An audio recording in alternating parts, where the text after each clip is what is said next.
What is your name? Robin. Hello, Robin. Hi. Have we met before, Robin? Yes, we have. I see. And when was that? We're trying to think. Maybe a year and a half ago, something like that. Uh-huh. In there. Did we talk when you were here last time? Yes, sir, we did. I see. And what did we talk about? We talked about. I told you that I was I was more open to spiritual world, and I was trying to be more open to it. Mm-hmm. That's what we talked about. That's what I said. Yeah. Well, I don't know if you're more open to the spiritual world, but you are certainly open to the world. That's true. Yeah. I can tell that just from looking at you, and connecting with you.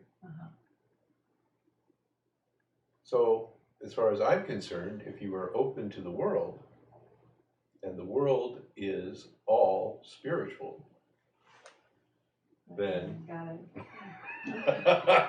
Okay. Yeah. Yeah. Okay. And it's curious that often what we talk about as spiritual, quote, part of the world is actually very limiting. Theoretically, spirituality is about opening, is about expanding, is about recognizing something bigger. Mm-hmm. But all too often, when we talk about spirituality or think about spirituality, it's pretty narrow. And it gets all mixed up with religion and philosophy in ways that continue to constrict this spirituality into something that is differentiated from life. So you've got spirituality and you've got day-to-day living. Right. And as far as I'm concerned, the only spirituality that's worth anything is one which is 100% linked in with daily living. It's interesting because one of the things that I've been, I guess, aware of or doing is pausing. Mm-hmm. Whatever it is, just pausing in that. You know what I'm talking about, just pausing. Yeah. And that it takes me, I guess, to many different places just by the pause. That's right. And the focus on anything, whatever. So what you're saying right now makes a lot of sense in my experience as well. So, thank you. To refocus like that is helpful. So another term we use for that pause is awareness. You become aware of what is here, what's in front of you, what's around you. You're aware, or what's inside you, what's happening with you at this moment. That awareness is also known as beingness, being present. And that is the entire focus of this spiritual teaching. That's it. Is what is this? What's here? What's happening? And the place where you recognize that, everyone recognizes it individually, is with themselves. My awareness, what I am aware of. And that awareness of this is, of course, linked to everything. Because that which you're aware of is not separate from everything else. It is truly. And part of this awareness is we often feel it as kind of an expansion. Yeah. Things like open up in that because this connection is felt.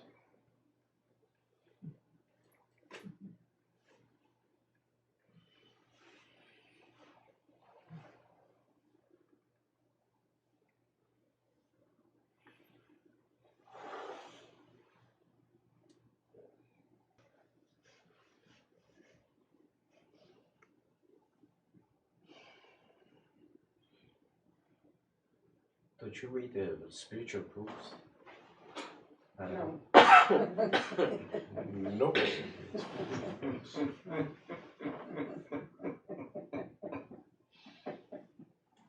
You seem so very knowledgeable about many other teaching too.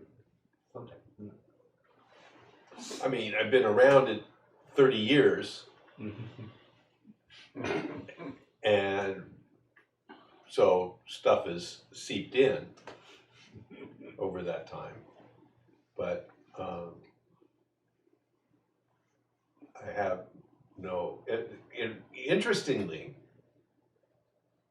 one of the things that happened to me fairly early on after this understanding happened was that I was no longer able to edit Ramesh's books. I wasn't interested in publishing any of that stuff. I just couldn't do it. I had no energy whatsoever for any of that stuff. And so there you go. I don't know what to tell you.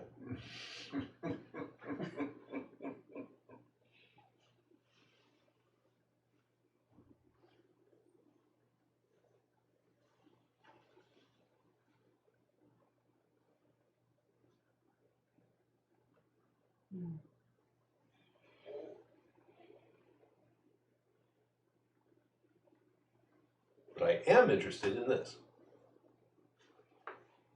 I'm interested in what happens here, in this space, in this energy with us. As, I mean, that to me is alive. That to me is very present, and it's always vibrant. People often ask, do you get tired of this? Because you get the same questions over and over. And in fact, I don't get tired of it. I mean, the questions are often the same question, but they're never asked by the same person. And so the one who is asking has an entirely different context than the one who asked it last time. And it brings forth often quite different answers, even though it's the same question. So it's always alive. That's why I call it the living teaching of Advaita, is because it is alive here. And whether we're talking or whether it's silent, it's alive.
There was a situation that occurred about a month ago, you may have heard about it, where this star college kid who was from UP, meets up with a friend from high school, they go out, the kid winds up missing for 5 or 6 days, the FBI gets called in, eventually the 20-year-old is found at a park having been stabbed 20 times.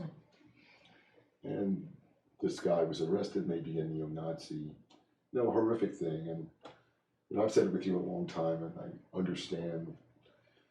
It's a polar universe here. All kinds of horrible things happen. That's the way it is. But this was a little closer to home. The kid who died, and their parents are in our temple, which coincidentally is the temple your sister's in. So, I could see all the pain it's caused, for many people. And so it gets me to think about justice or goodness or things like that. And my own training, being Jewish, and God is good, God is just, all this stuff. And then we have this, and trying to integrate that understanding with, You're going to need a very good rabbi to do that. Because they're trained to integrate two things that are not integratable. Right. And the really clever rabbis are the ones who can convince you that these two mutually exclusive notions can coexist. Right. They're Well, I wasn't able to do it. Right, that's why you need help. Just to me, it's sort of like one wave knocks off the other wave. Who knows why? It's the way it is. Well, more importantly, your feelings about that, your sense of justice, your sense of right and wrong, is part of what is also. And so your reactions, your feelings, your responses to this are all very much part of what is, and it is your reality. Now, putting that together with philosophical notions of what God is and what God's properties are, and all of that is another whole deal. And now you're into religions, and that's a quagmire that we firmly walk around here. Because it is truly a quagmire. You'll never get out of it once you walk into it.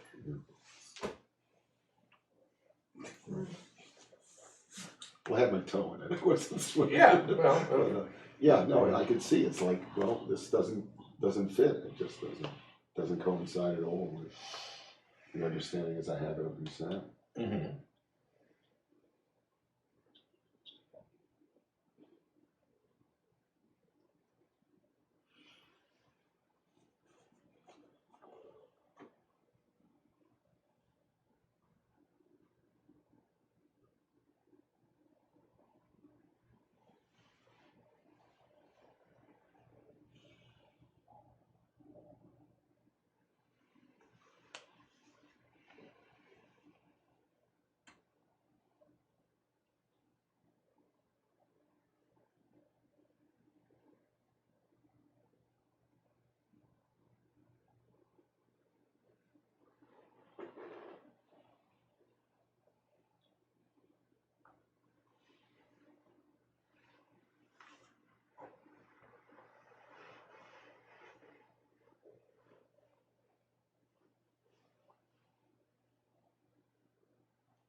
you know the story about the rabbi who was, you know, in some shtetl in Ukraine or Poland or someplace, and you know, as the village rabbi, everybody came to him for everything, and you know, constantly asking Rabbi, well, you know, why is there evil in the world, Rabbi?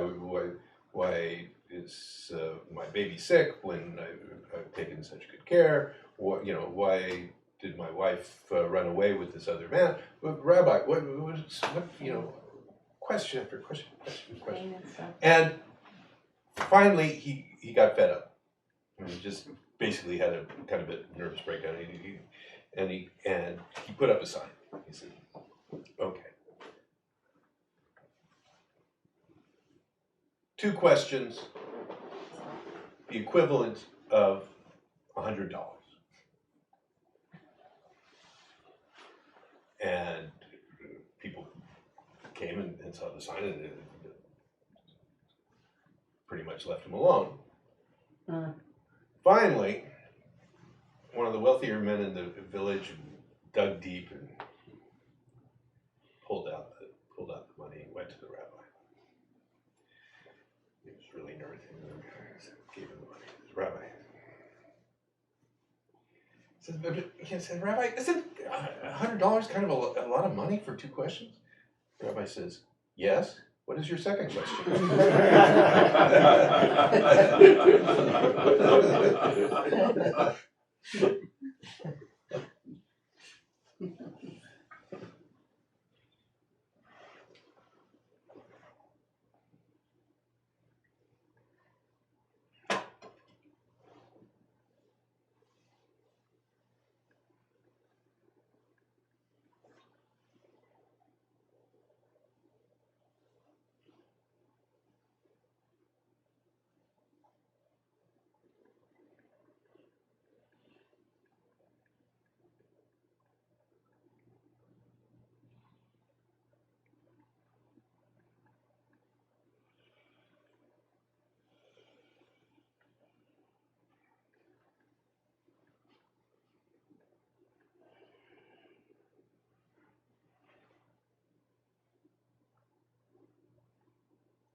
I'll ask a question on authorship. Mhm. I'll admit I'm a little confused because we did listen to the tape on the way up here, so I'm not sure if I'm responding to the tape or something that was said this morning, so. But If it I'm was off. my tape? Yes. Oh, okay. Yes, so I might be Okay. off and referring to That's something. fine. But on the sense of authorship, Yes.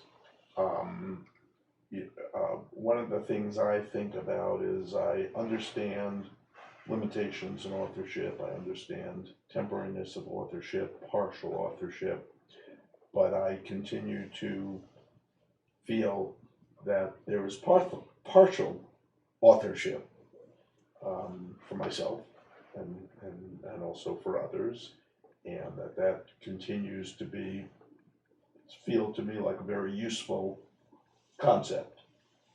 So I guess I'm just asking your thoughts on that. In other words, I understand or accept that authorship is limited, but seems to be present to degrees and seems to be helpful.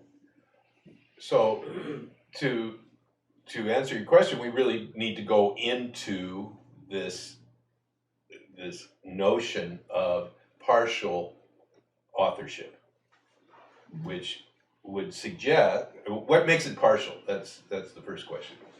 Well, I think partial in the sense that I would accept limitations. You know, there's never complete authorship. There are things that there's zero authorship. But I'm calling it partial in that there's some sense, at least for me, of authorship, of ability, of having power or control or ability to influence. Yes. That seems to continue to be a very useful concept. Well, it certainly, there's no question the sense of authorship is there sometimes. Sometimes you feel that you authored something. There's no question about that. Right? And that it's partial to the extent that it's not always there. Sometimes you don't feel you authored it. It happened. Now, the claim of authorship is at root that you independently, this is the key word, independently made something happen. That's my definition of what authorship is. That it is tied to independence. If you are dependent on something else, then it is that which is responsible for it. So you must be independent in some fashion in order to author something. Otherwise, you are simply dependent on something else for your ability to do, which is not authoring, that's doing. And that's the distinction I make between doing and authoring. So, to understand this authorship, we have to go really to the sense of independence. Without it, you can't author. So then we ask, are you in fact independent? And that's a question that only you can answer, but it's certainly a very rich vein to mine, if you can.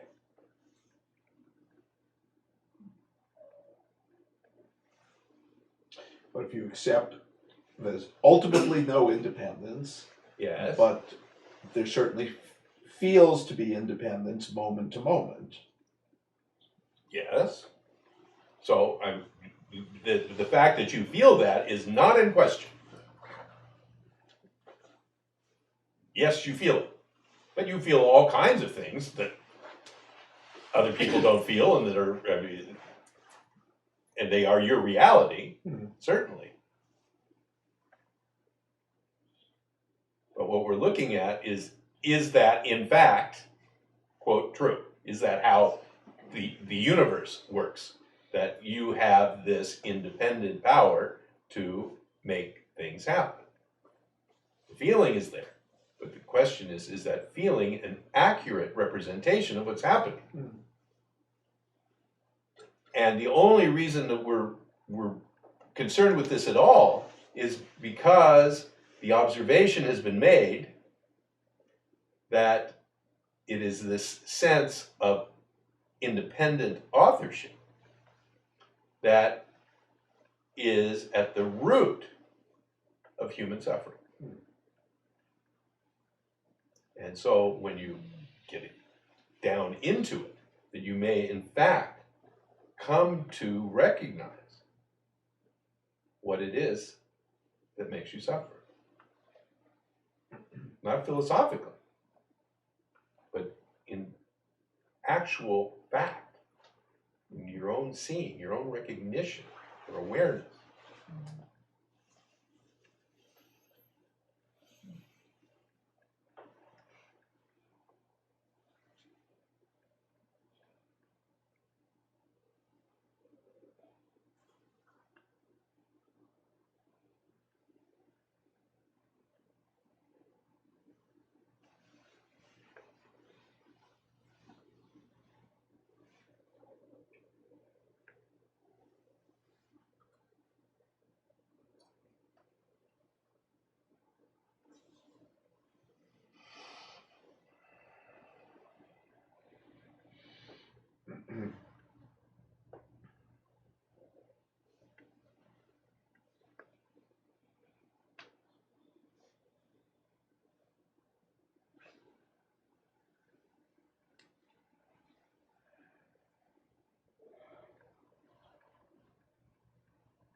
I think Ramesh was fond of quoting, supposedly quoting Buddha saying, actions, correct me if I'm wrong, actions happen, deeds are done, but there's no doer thereof.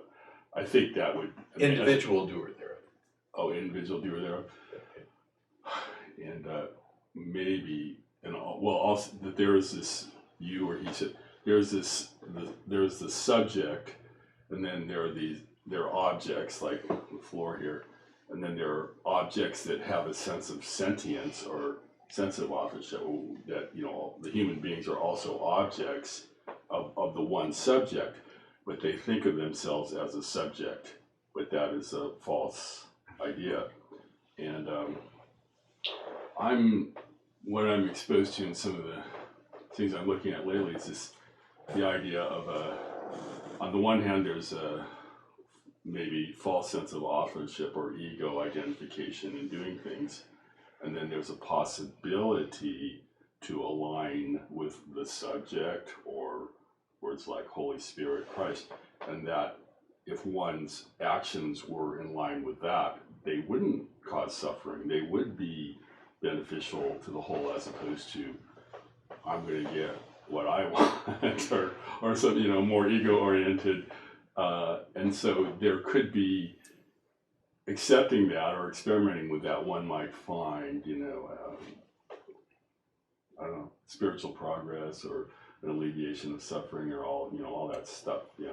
Mm-hmm. Yeah. Any thoughts on that? Very popular notion. Many very, very popular religious and spiritual traditions are based on that very notion of you aligning yourself with God's will, with the will of the universe, and that is based on the fundamental notion that you could, in fact, be separated from that. And that's what we're looking at. Well, part of the idea is that the idea of being separated is a belief, and it's a false one, and it does cause suffering, but it's not the fact. And then, you know, the fact of the situation, which is that there is no separation, you know, and so that can be more attained, you know, awakened to, you know, sort of. Oh, it certainly can. The question is, who or what is responsible for the whole thing happening in the first place? That there is this notion of independence. Mhm. Yeah, they have a theory on that, but I'm sure they do. I don't know if it's even I necessary. mean, original sin is Yeah. another one, you know. Yeah, I don't know it's necessary to you have that, to kind of figure that out, as opposed to just, you know, testing empirically this alignment, you know, this other alignment, this other growing identity or true identity. So in this teaching, there's obviously absolutely no objection to anything, including your whatever your process is. The teaching points to the question: what is it that enables you to align yourself one day and not align yourself on another day? What's at play there in making this happen or not happen? That's what this teaching concerns itself with. So, and only pointing your attention there, that's all. Well, just tapping on what this gentleman said, wouldn't everything be aligned all the time? I mean, in the sense of what's happening is happening. There's no independence. There's no individual way I could align or even know what the heck I could align with. So it just all happening. Whatever happens, happens, and that is what awareness of consciousness is doing. And Well, relax about it. that's another No. philosophy, basically. I mean, it's one that is, quote, more aligned with the pointers of this teaching, but that's not true either. Right. That's the important thing. It's not that this idea of, you know, dislocation or separation is false, and the idea of unity is true. It's just not the case. That when it is understood that these are all pointers, then whether you're looking in this direction or you're looking in that direction, as far as I'm concerned, makes no difference. Ultimately, the important thing is the looking, and this teaching then guides the looking, if you will, once it's active and happening, and says, okay, you're involved in this looking. What about this? That's all.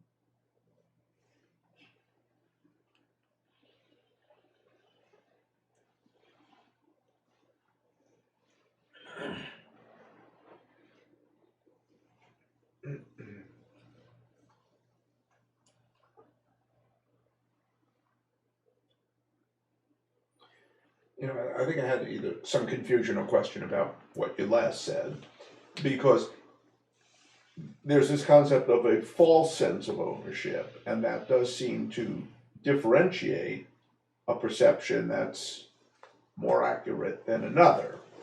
Okay, and That's right. I actually am more comfortable with the last thing you said, which seems to be that it's not saying one or the other, but it's expanding awareness and consciousness. But when, with the speaking of a false sense of ownership, it does seem to me like that's not equating one set of perceptions with another. It's differentiating. That's right. Yeah. And so, all teachings are by their very nature relative. They have to be. And that which they're pointing to is not relative. So the teachings are not descriptions. They are not meant to portray the way things are. See, they are simply pointers to the way things are. And that's why we say that the teaching itself has to be ultimately transcended, because it is the final limitation.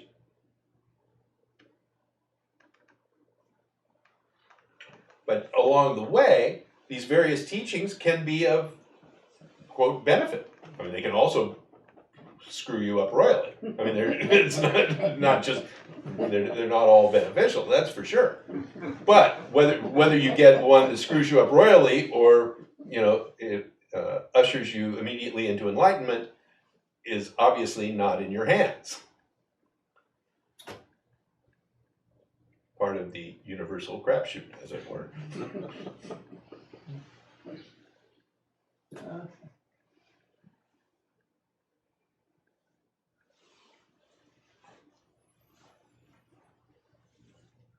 But our minds are desperately searching for something to hold on to.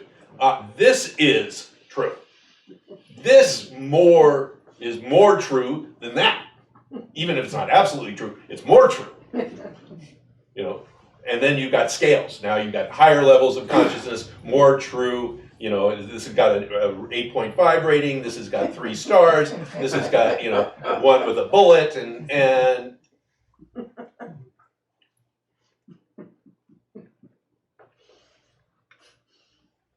so we keep coming back to all of these teachings, including this one, are simply pointers.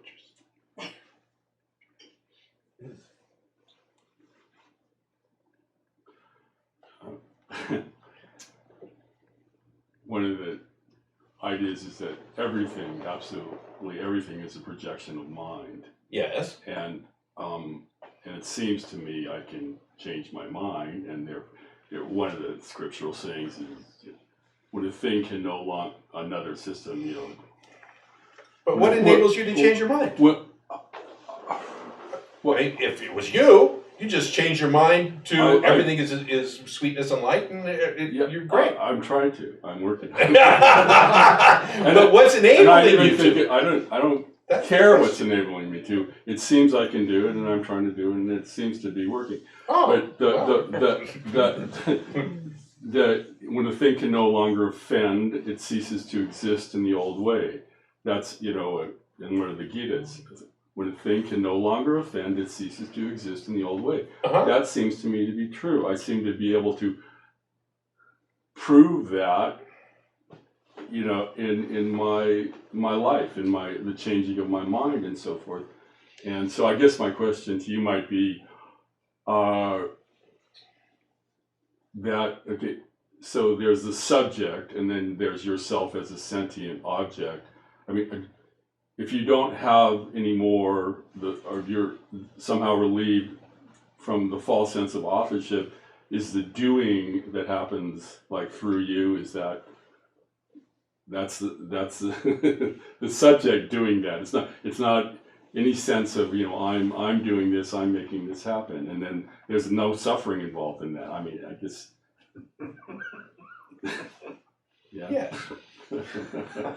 There's no sense that I am authoring anything. Of course I'm doing it. Yeah. Of course I'm doing it.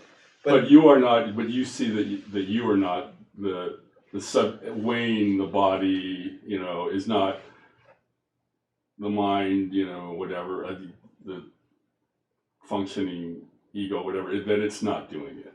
That you see that. What I'm seeing is that what is, quote, the false sense of authorship is false. Yes. Okay. I mean, it's So doing happens, and that Events happen, your deeds body's are done, instrumental, and there is no individual doer thereof. okay. And it is, I've got it And written down, and which then Gita, guilt goes with that, and of course, pride goes with that. I mean, it goes, with that understanding. yeah, I mean, Yeah. there's no place from which those things can arise, Okay. because they are part and parcel of what we call the false sense of authorship. I'm responsible. I'm responsible positively, I'm responsible negatively. Mhm. It was me. Yeah. I independently did that. Mhm. And so the question of the teaching is that true?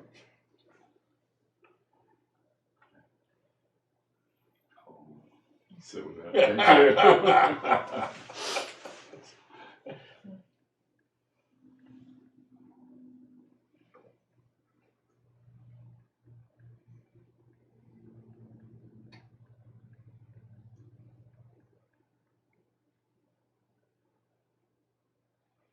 So is personal responsibility and full sense of ownership, are those kind of mutually exclusive, or? Well, this sense of personal responsibility is linked to the fact that you authored it. So when you answer the question, basically, when you see whether you authored or not, whether you independently authored something or not, then the question of personal responsibility resolves itself. It's no longer one that must be tackled with, or tackled and dealt with.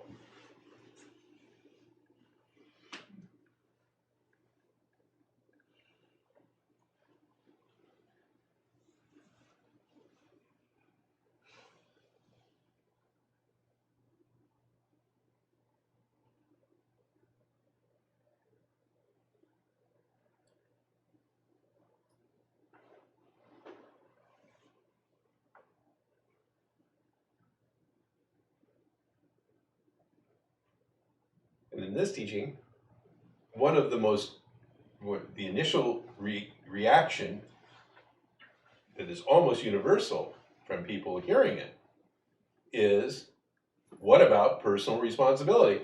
And without personal responsibility, then there's going to be bad behavior. It is the sense of personal responsibility that keeps us from running amok. That's the claim. Seem to see a lot of sense of personal responsibility and a lot of running amok, looking around. They don't seem to be exclusive one to the other.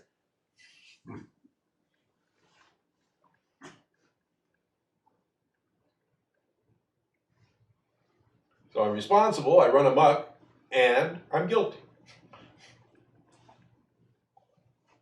It's not that I don't run amok, it's just that afterwards I feel really, really bad. I suffer.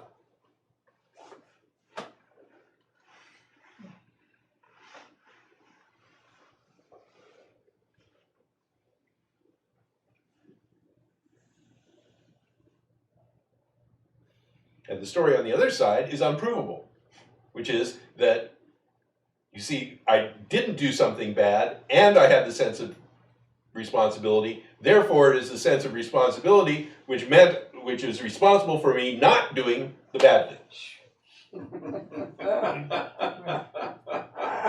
I mean, that's totally unrefutable. Okay.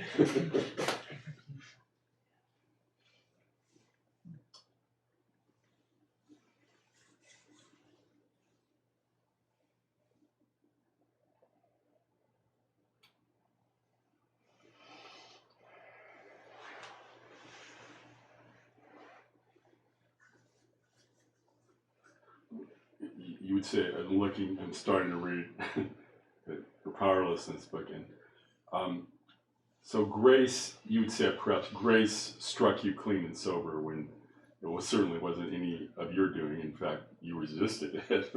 but and could you kind of then you extrapolate it from that? Maybe I'm putting words in your mouth that everything you saw that everything is grace, absolutely everything. Yes. There's nothing that you as an individual, make happen really. That it's all grace, and that you just surrender to that, and then people in 12-step talk about powerlessness, so they're getting in touch with that. That's right. That's my story, and I'm sticking. Yeah.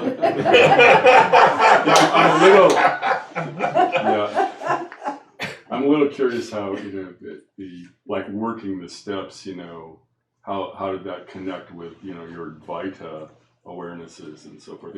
I mean, it's like, do I need? Well, you said that if anyone ever did first step fully, which no one virtually does, Not virtually. No one ever ever has. As far as you know, then they wouldn't need to do the other steps. Yes. And but I heard you talking the other day about doing an inventory in these things and getting relief and so forth. And That's right. What's the question?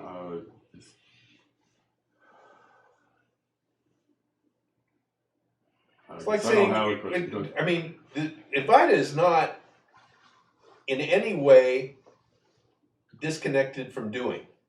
So, I mean, you can say, okay, if you want to get stronger muscles, go to the gym.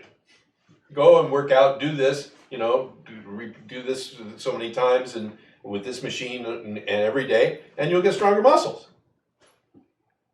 The 12 steps say, okay, do this, and you're likely to get that. In the same way, if you go to the gym, you're likely to get stronger muscles. It's not a guarantee, of course. You can go to the gym, pick something up, tear a muscle, and your arm is useless for the rest of your life. That can happen.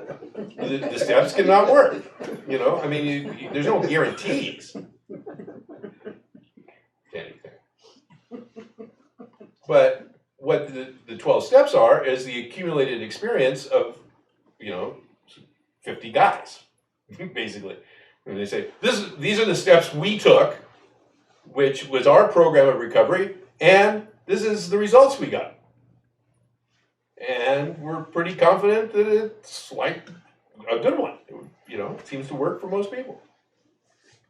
Now, and whether it will work for you, who knows? That's always part of the universal crapshoot of life.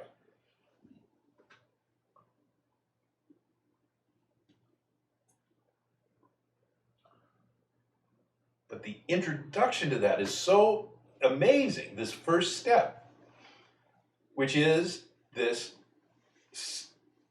recognition.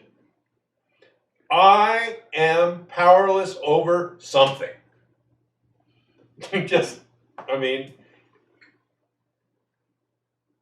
That's the opening. And it can't be a mental one. It can't be, you got to feel it. You got to recognize your own powerlessness. And so in that book, they say, look, if you're not completely convinced that you're powerless, in this case over alcohol, go manage your drinking. Do it. Enjoy. If you can't, if you are in fact powerless over this, then we can talk. That's the opening. That's the point of beginning.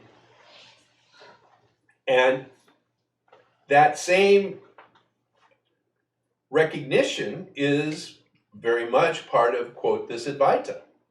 That if there isn't some recognition of your own lack of independence, if there isn't some entry point, this teaching bounces right off. There is no place for it in you. And that's the case for most people. So it is that point of entry that in this very specific, 12 steps of Alcoholics Anonymous was based on the powerlessness over alcohol. That's the first half of this first step. But, then, as you said, that leads on. And the second half is, and our lives were unmanageable. And that's the point at which nobody gets that 100% coming in. Everybody feels that I've got control. I can manage this. I can do this. I can do this. It's up to me. And then the intervening steps are there up to this 12th step, which is having had a spiritual awakening as a result of all of this. To me, the spiritual awakening is simply recognizing the second half of the first step. I'm completely powerless. Not just powerless over alcohol, I'm powerless over everything in as much as I have no independent power because I'm not independent. That's the spiritual awakening. I'm not independent. I am integrated. I am part of this whole thing that is acting as me. And so I do what the universe is dictating I do. Whatever that is.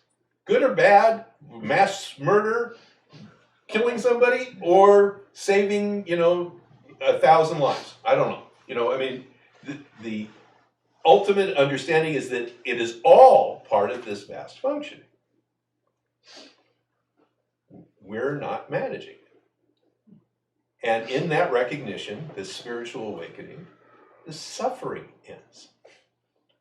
Not the pain of life. The suffering ends.